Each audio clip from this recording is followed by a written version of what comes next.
जय माता दी। राधे राधे। आइए सुनते हैं दशा माता की नवीं कथा। एक गांव में एक बुढ़िया ब्राह्मणी रहती थी। वह बहुत गरीब थी। उसके एक बेटा था। एक दिन वह अपने बेटे से बोली, बेटा कुछ ऐसा काम करो जिससे 4 पैसे की आमदनी हो और हम दोनों का जीवन निर्वाह हो। अब मेरे तो बुढ़ापे के कारण हाथ पैरों ने जवाब दे दिया है। तब उसका लड़का गांव वालों के जानवर चराने लगा। एक दिन लड़का पशुओं को पानी पिलाने नदी पर ले गया। वहां पर महिलाएं स्नान करके दशा माता का डोरा ले रही थी। उनके पास एक डोरा बच गया था। उनमें से एक स्त्री ने कहा कि इस लड़के से पूछो कि यह किसका है। तब एक स्त्री लड़के के पास जाकर पूछने लगी, तुम्हारे घर में कौन कौन है? लड़के ने बताया कि केवल मेरी बूढ़ी माँ है। स्त्रियों ने लड़के को एक डोरा देते हुए कहा कि तुम इसे ले जाकर अपनी माता को दे देना और कहना कि इसका पूजन और व्रत करें। हम तुम्हें सीधा और पूजा की सामग्री भी बता देते हैं, इसे भी अपने माता को दे देना। लड़के ने उनसे डोरा ले लिया। फिर सब स्त्रियों ने उसे सीधा भी दिया। लड़का उस सामान को लेकर घर आया। उसने दरवाजे से ही माँ को पुकार कर कहा, गठरी को उतार लो, मैं बोझ से दबा जा रहा हूँ। उसकी माँ बहुत प्रसन्न हुई। माँ ने बेटे से पूछा, यह सब कहाँ से लाए हो? लड़के ने माँ को सब समाचार सुनाकर दशा माता का डोरा भी दे दिया। बुढ़िया ने डोरे को लेकर माथे से लगाया और उसी दिन से व्रत करने लगी। 9 दिन तक कथा कहानी कहती और सुनती रही। 10वें दिन उसने डोरे का पूजन की तैयारी शुरू की।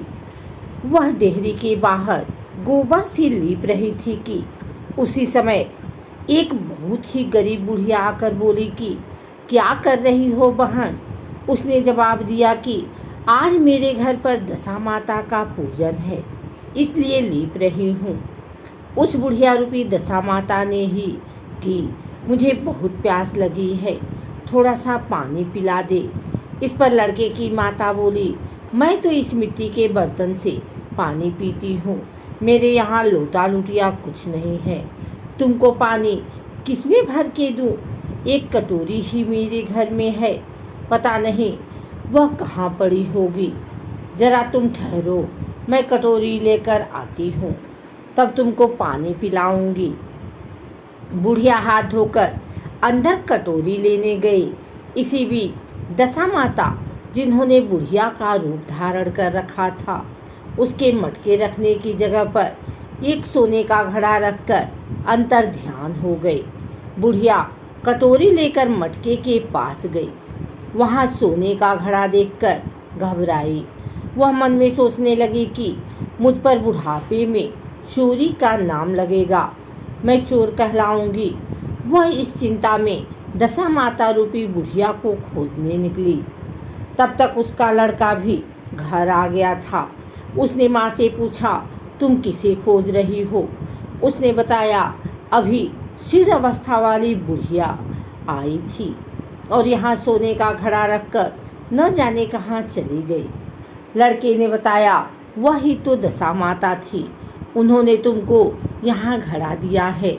दोबारा फिर कभी वह आए तो उनके स्वागत में कोई कमी नहीं रखना और उनकी आज्ञा का पालन करना। जब तुम नदी पर नहाने जाओ तो तुम्हें नदी घाट पर जो भी चीज़ मिले उसको दशा माता का दिया हुआ प्रसाद समझकर ले लेना। किसी से यह पूछताछ मत करना कि यह चीज़ किसकी है, यह कहाँ से आई है। बुढ़िया नदी में नहाकर बाहर निकली तो उसे सोने का घड़ा भरा दिखाई दिया और उसके पास ही अच्छे वस्त्र रखे थे।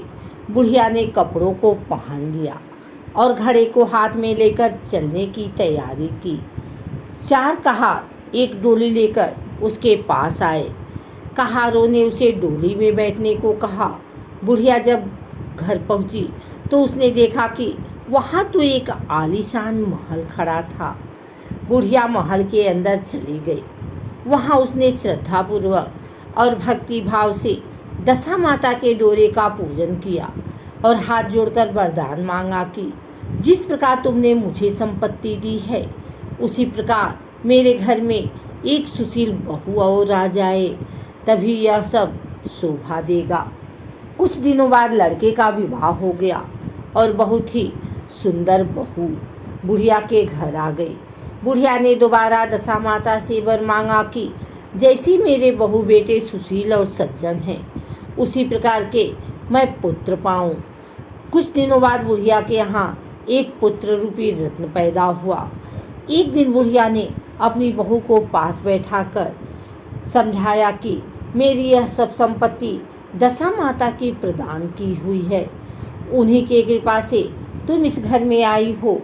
मेरे नहीं रहने के बाद यदि कोई मैले कुचैले कपड़े धारण किए बुढ़िया तुम्हारे घर पर आए तो उसे आंचल के छोर से पोंछ डालना, घिन मत करना, उसने प्रार्थना करना और सब आपका ही दिया हुआ है।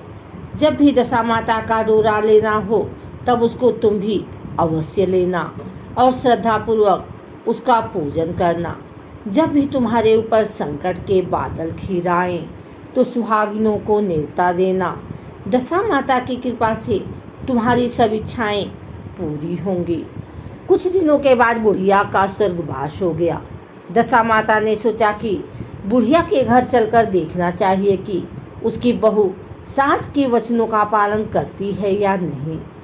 एक दिन दशा माता ने वृद्धा भिखारिन का वेश धरकर उसके घर आई।